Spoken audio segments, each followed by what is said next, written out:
ඒ අපි ඉන්නේ සුරලෝකෙ මෙහෙ ආවේ මැරිලා හිනා යනවා බලන් තිබ්බන් ආපු පාර හැරිලා ගෑනු බඩ පෙන්නගෙන අඳින එක වැරදින මොකටද සාරියක තිබ්බේ බඩ ඇරිලා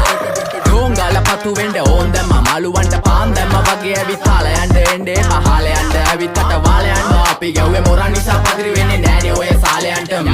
අම්මටවත් මෙල්ල නැති මාව කොයිද මෙල්ල වෙන්න යන්නේ අර කොයිවත් ඉන්න වෙලඹට සතියන්තේ හැමදාම කොල්ලෝ ඉන්නේ චිල් එකේ පිල් දාලා සෙට් වෙන්නේ සිංගාල කොළඹට හේතු නැඩෝ සනා වගේ පමා වෙන්න දැස නොපෙනුනත් අපි ගැව්වේ මුට්ටි කන නිසා මොනාලිසා බලන් ඉන්නේ මගේ පැත්ත කියලා තාම හිටන් ඉන්නේ පුතා මම ජොන වගේ කොන නිසා ජන නිසා තාල දැම්මේ මගේ අතපුරි නෙලි සමමාන දැම්මේ බෝලා ගලෝ ගන්න කලි සම කාල කන්නේ වගේ හිත තිබ්බේ මැලි කම වාව ගන්න බැරි යාළුවෝන්ගේ කැක්කම මම රැප දෙන්නේ මල්ලි මට තාලේ විදියට මූස්වාලා දුන්නේ පුතේ රැප උස හින්දියට අපේ උන්න බලන් ඉන්නේ hina වෙන්න කින්ඩියට රැප නැට්ටුකාරයෙක් නම් මම ඉන්නේ නැදියට සර්ගම් පාන්තම්